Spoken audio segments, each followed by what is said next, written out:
e para Ele são todas as coisas. Glórias, pois, a Ele, eternamente. Amém. Eu vos cumprimento a todos com a paz do Senhor Jesus. Amém.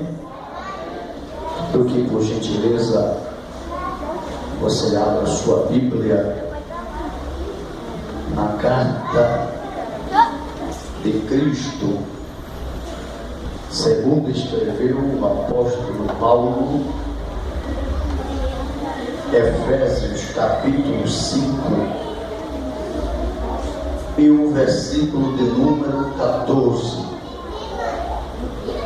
Quero parabenizar ao Departamento da Juventude desta casa de oração. Que Deus em Cristo continue vos abençoando, vos aperfeiçoando, vos enchendo do Espírito Santo, para que possais estar firmes e vencendo sempre as astutas ciladas do diabo. Tenha de por certo que o Senhor Deus, Ele tem propósitos com os jovens e com toda a sua igreja. Deus continue abençoando a liderança, o irmão que nos fez o convite, Deus continue abençoando, aos obreiros aqui presentes, os presbíteros, que Deus em Cristo continue vos abençoando a todos. Quem achou de pé, por favor? E diga comigo, só quem achou, diga: Jesus é maravilhoso.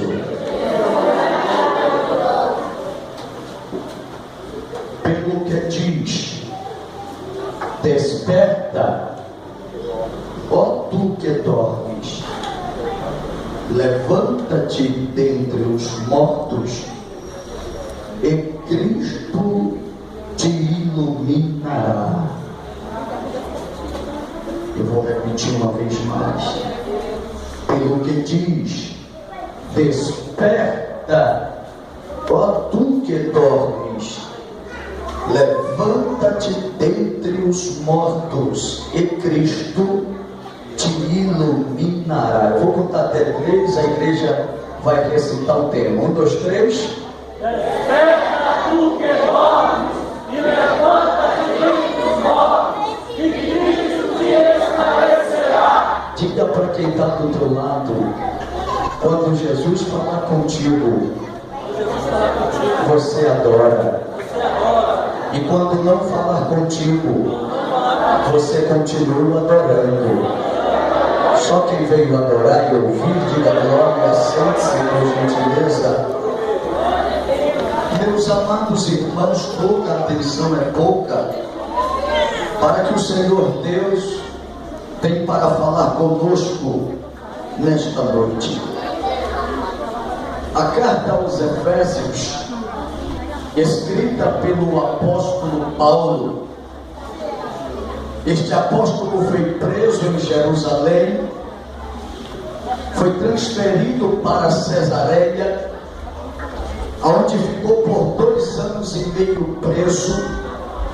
De Cesareia ele é transportado para Roma e ele permanece encarcerado.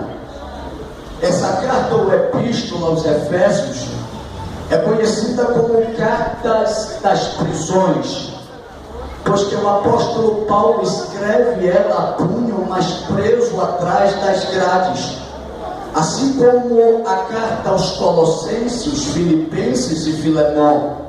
Esta carta aos Efésios, ela compõe as 4 cartas das prisões.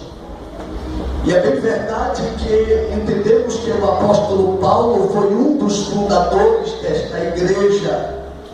E tendo o apóstolo Paulo um conhecimento da localidade onde estava Éfeso.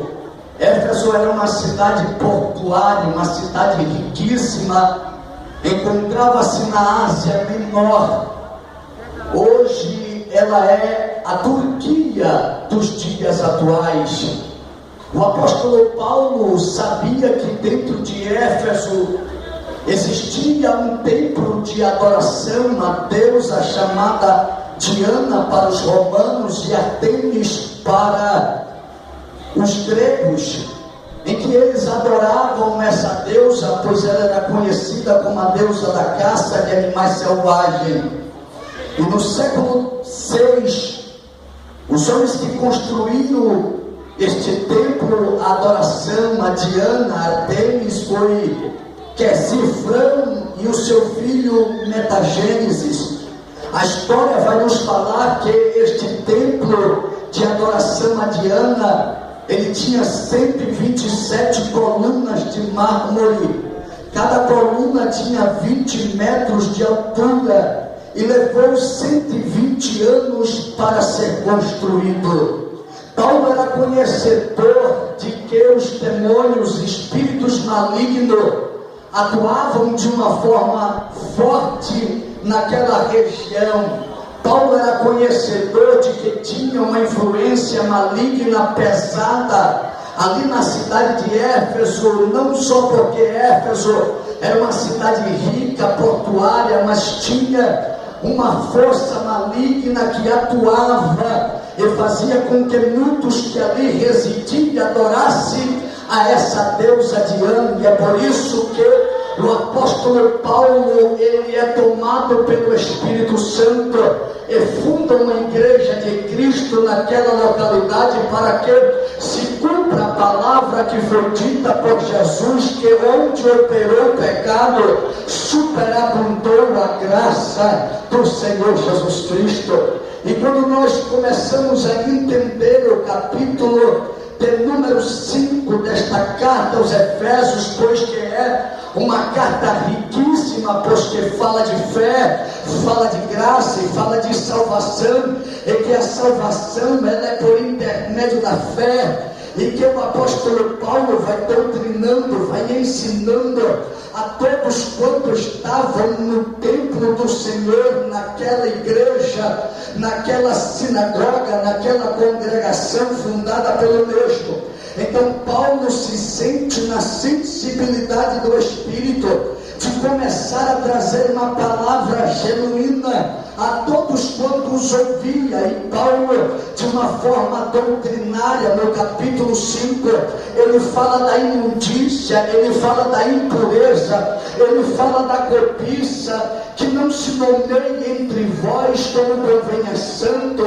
Ele fala da conversação torpe, das palavras torpes, que as palavras torpes não fossem nem sequer pronunciadas pelos lábios daqueles que estavam servindo ao Senhor naquele lugar, para que houvesse uma diferença tal que o profeta Malaquias, no capítulo de número 3, versículo 18, ele diz que haverá outra vez a diferença entre os que servem a Deus e os que não servem a Deus. Isto pela maneira de convivência, porque a gente conhece a árvore pelos seus frutos, pela sua maneira de se comportar diante de Cristo, pela sua maneira de viver diante da palavra do Senhor. Então o apóstolo Paulo vai falando acerca dessas coisas, ele vai falando de idolatria, de impureza, de avareza, ele fala do reino de Deus, ele fala que ninguém vos engane com palavras vãs, porque por essas coisas vem a ira de Deus sobre os filhos da desobediência. E Paulo começa a esclarecer que outrora nós éramos trevas, mas que agora nós somos luz, e porque somos luz, temos que ser diferente. Cristo nos otorgou esta luz. Ele disse: vós sois a luz do mundo. Não é pisca-pisca de final de ano. Jesus disse: vós sois a luz do mundo, porque o pisca-pisca acende e apaga, mas a luz de Cristo permanece acesa para todo o sempre. E nós temos a luz de Cristo, e por isso estamos acesos. Se é verdade que esta igreja é acesa e você também é aceso, levante o mão para dar um glória bem lindo para Jesus, Nazaré, porque Jesus te acendeu. Então Paulo vai falar do fruto da luz, que consiste em toda bondade, justiça e em verdade. Quais são os frutos da luz? A luz tem fruto. E quais são os frutos da luz? O fruto da luz são bondade, justiça e verdade, provando sempre o que é agradável no Senhor, e não sejais cúmplices das obras infrutíferas das trevas, antes porém reprovai-as, porque o que eles fazem em oculto, o só referir é vergonhoso, mas todas as coisas, quando reprovadas pela luz, se tornam manifesta, porque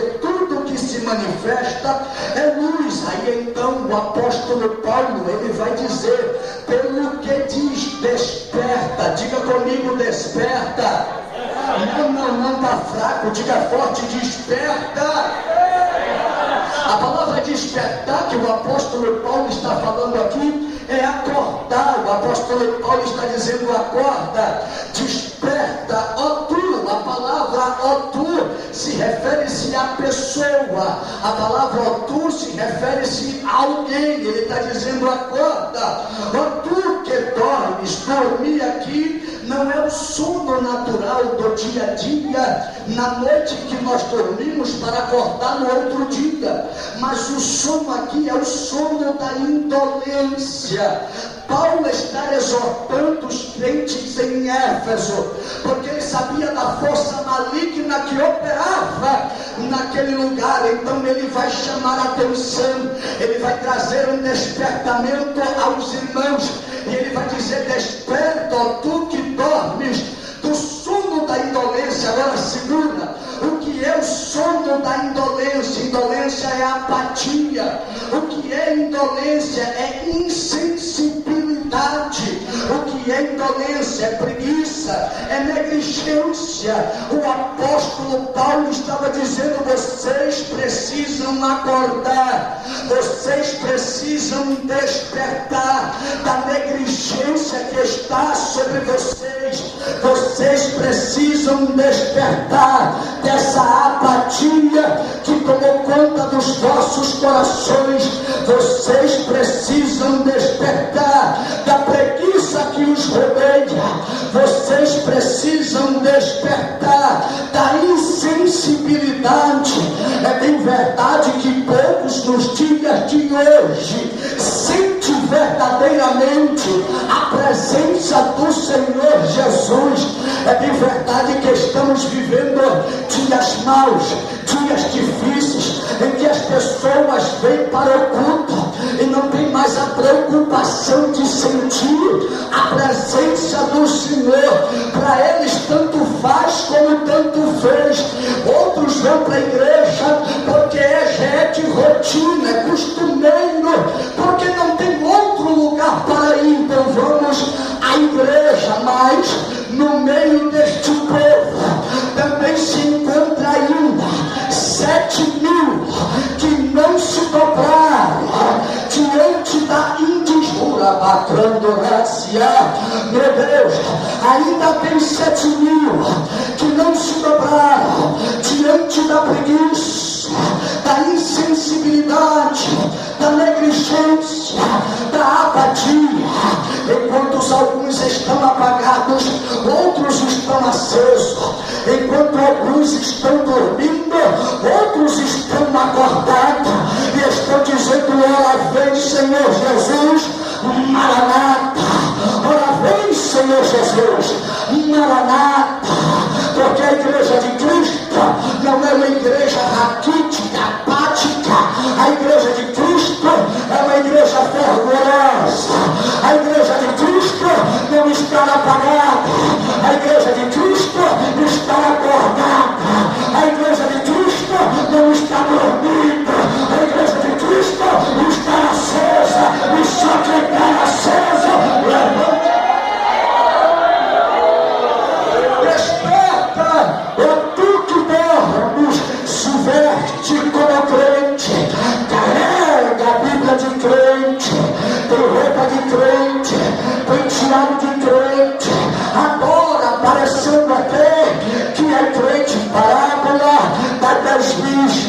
Mateus capítulo de número 25, 5 prudente e 5 nécia, todas as 10 vestida como noiva, todas as 10 em busca do meio. Mas a Bíblia Sagrada diz que ao tardar, ao demorar do meio, as 10 tosquenejaram, apagaram. Só que Deus me revelou que só quem apagou foram as nécias. Sabe o que é nécia? Aqueles que não têm compromisso para ser doutrina. Sabe o que é nécia? Aqueles que não têm compromisso com a palavra genuína.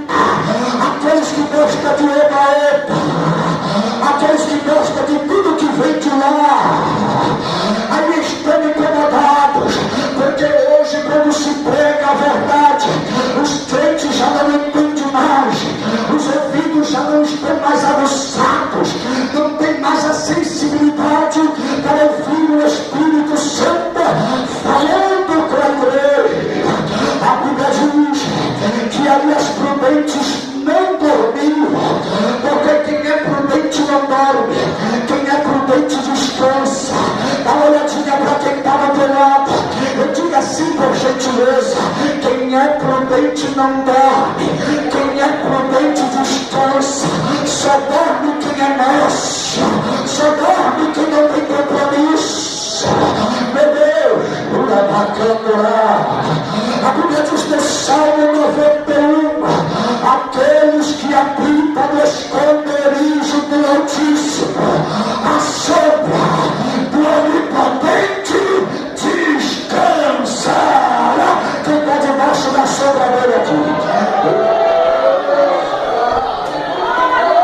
Quem está debaixo da sombra de Cristo não dorme, descansa.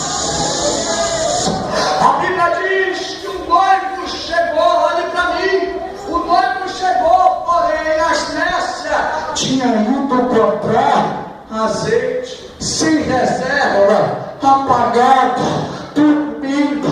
Só dorme quem não tem reserva. Meu Deus, Provérbio 26:20, que disse foi o sábio Salomão: sem lenha o fogo se apaga.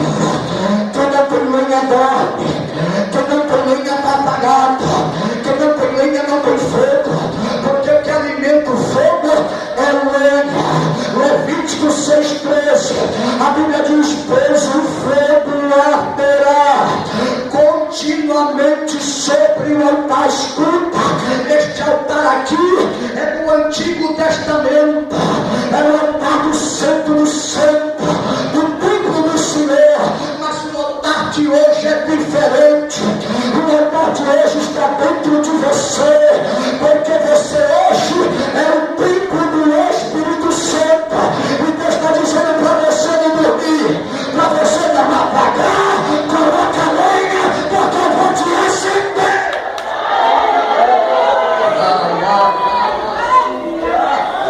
Quem estava dormindo, quem foi comprar azeite, ficou. Isso fala de duas igrejas: igreja prudente e a igreja nécia. Agora escute, muitos dizem que nós estamos se preparando. Está errado. Nós não estamos se preparando, porque se nós estivéssemos se preparando, seríamos nécios. Porque as nécias estavam se preparando, porém as prudentes já estavam preparadas. E quando o noivo chegou, só levou quem estava preparado. Dá uma olhadinha, mas com carinho para não espantar ele, e pergunta assim para ela: está preparado ou não está preparado? Está preparado ou não está preparado? Está preparado? Deixa eu ver a igreja que já está preparada. Se ele voltar hoje, eu não estou preparado. Você está preparado? Se ele voltar agora, eu estou preparado. Você está preparado, amador?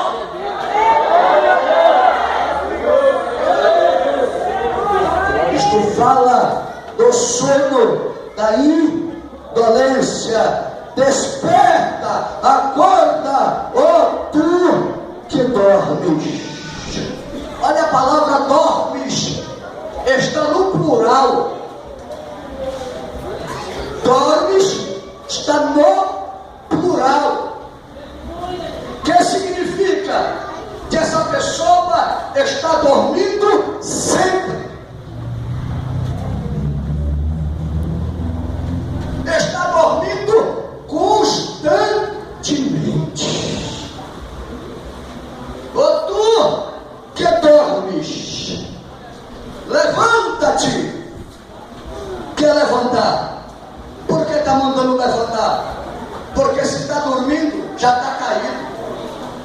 Se está apagado, está caído. Então a Bíblia está dizendo que o apóstolo Paulo está chamando a atenção, através do Espírito Santo da igreja, para levantar de onde caiu. Levanta-te de onde caiu. Oh glória. Olha para mim, por favor. Olha para cá. Levanta-te. Como você está? Como estamos?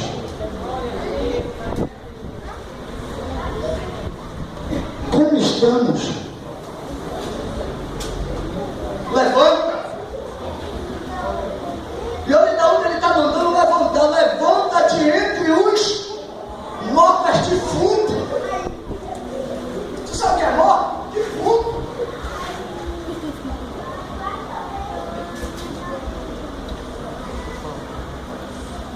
Para quem está morto na igreja, aos olhos de Deus é um defunto. Está apagado. Quem está apagado não gera fruto.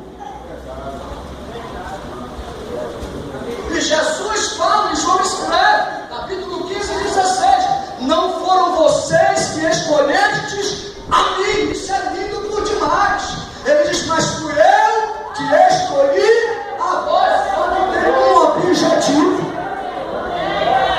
Para mim, segura aí. Segura aí. Para quando Jesus tocar aí, você está glória. Não foram vós que escolheste a mim. Aí Jesus vai dizer: fui eu que escolhi a vós. Mas tem um objetivo. Para que ele escolheu? Para que você vá e dê fruto. Ai, amor.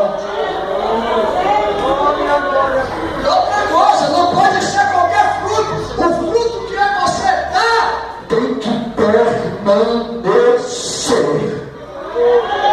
Aleluia. O nosso fruto permaneça. Aí quando você for orar pedindo alguma coisa, eu rogarei ao Pai para que aconteça. Glória a Deus. Glória a Deus. Jesus na figueira brava procurou fruto e não achou. E ele: ah, maldito, nunca mais nasça fruto de ti.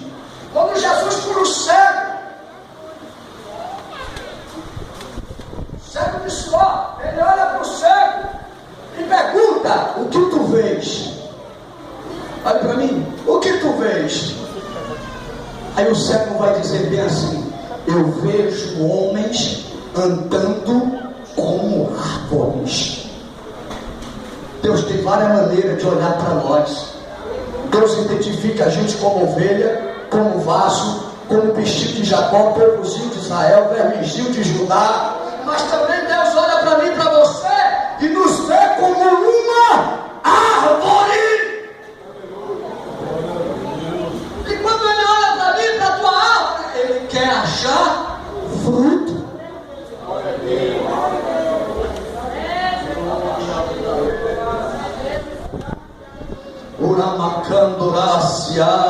E eu deixo eu dizer: não tenho medo de cara feia. O que Deus mandar entregar aqui hoje, eu vou entregar e acabou.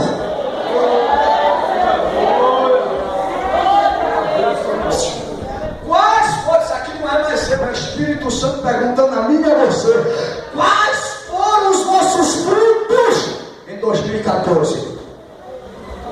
Quem você ajudou? Quem você abraçou? A quem você deu uma palavra de amor? A quem você confortou? A quem você deixou alguma coisa e disse: entrega a ele, entrega a ela, dá a ele, dá a ela? O que você fez por alguém neste ano? O que fizemos por alguém? Para quantos drogados você pregou Jesus? Para quantas prostitutas? Para quantos lá na escola, jovem, você pregou Jesus? Será que você falou para o seu professor: Jesus te ama? Porque a escola a gente tem que ir, mas ensina um monte de mentira. Não ameis a mentira. Aquele que pratica e ama mentira são filhos do diabo. E quem vive na mentira porque está dormindo. Mas essa noite Jesus vai te iluminar.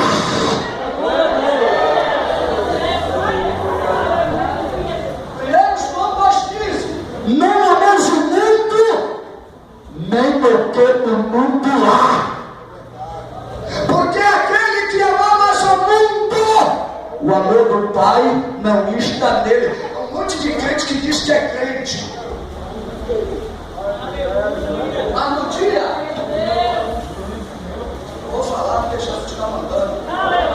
Verte como crente, carrega a Bíblia de crente, mas está diante da televisão dizendo: vai Flamengo, vai Neymar, vai Ronaldo, vai São Paulo, vai Corinthians. Você não nasceu de novo, porque quem nasceu de novo deixou as coisas que para trás ficaram e prosseguem pro alvo.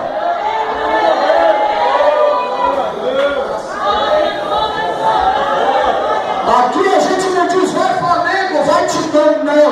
Aqui a gente diz: vai Jesus, restaura Jesus, liberta Jesus, opera Jesus. Aí vem me dizer que é crente?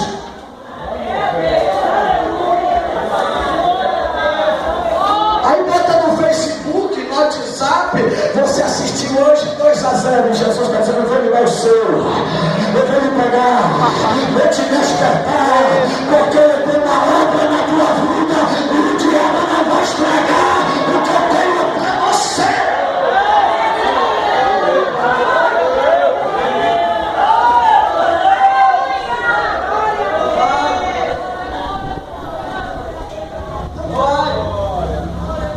Tem que despertar, temos que acordar.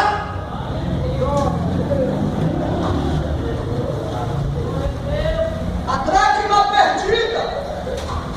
Lucas 15. Só no capítulo 15, Lucas vai falar acerca de 3 parábolas que Jesus conta.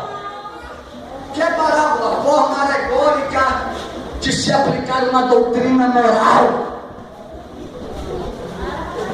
Primeira parábola: um homem tinha 100 ovelhas, perdeu uma. Ele pegou as 99 e deixou no deserto, na luta. Disse para as ovelhas: fica aí na luta, fica aí na prova, porque eu vou buscar a que se perdeu. Eu vou voltar para vocês, mas eu vou voltar com a que se perdeu.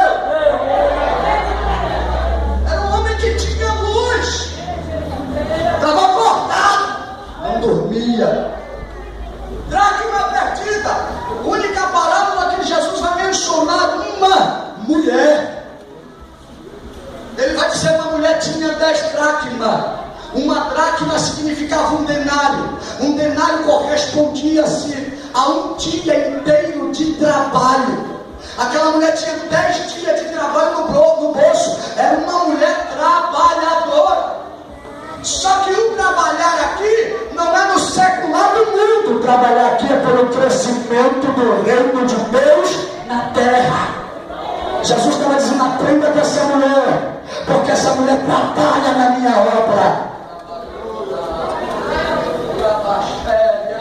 Aleluia. Ela perde uma. Ela perdeu quantas, igreja? Uma. Se é nós, sinceramente, vou pregar as verdades hoje. Se é nós deixa pra lá, porque eu ainda tenho 9 no bolso. Não vai fazer falta. Pro homem, aquela dracma que cantava aqui já não canta mais.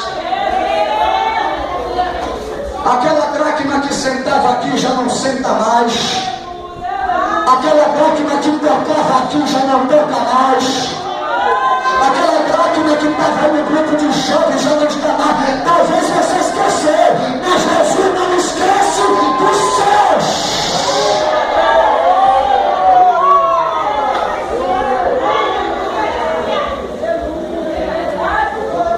Às vezes a gente olha a congregação cheia, perde um, a gente diz ainda está cheia a congregação, não tem problema não.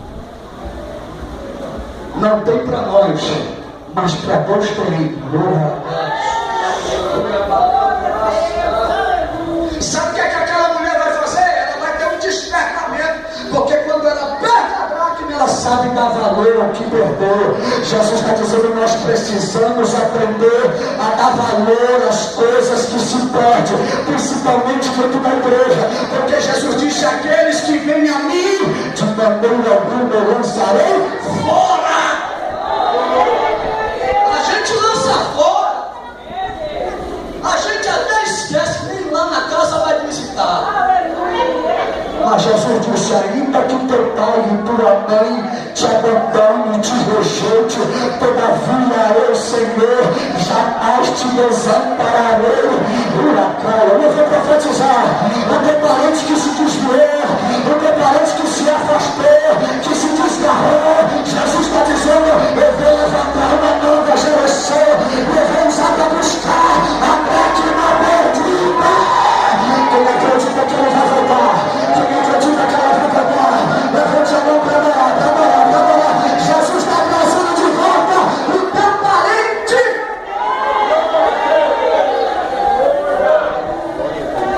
Eu vou finalizar. Escuta. Olha para mim. Aquela mulher, ela desperta. Ela é uma mulher despertada. Ela perde a dracma no escuro. Aonde ela perdeu? No escuro. Treva. E na treva não se acha nada. Opa! Se não tiver luz.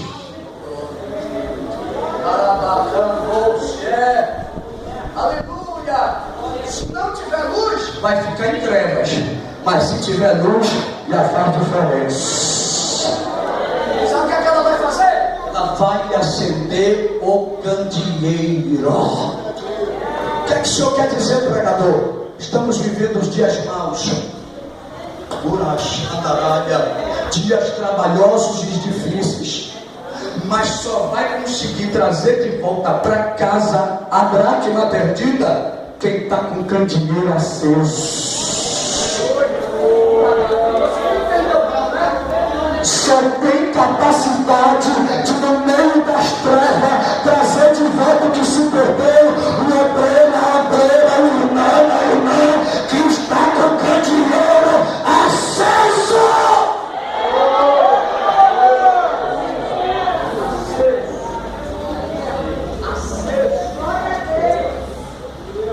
Aceso.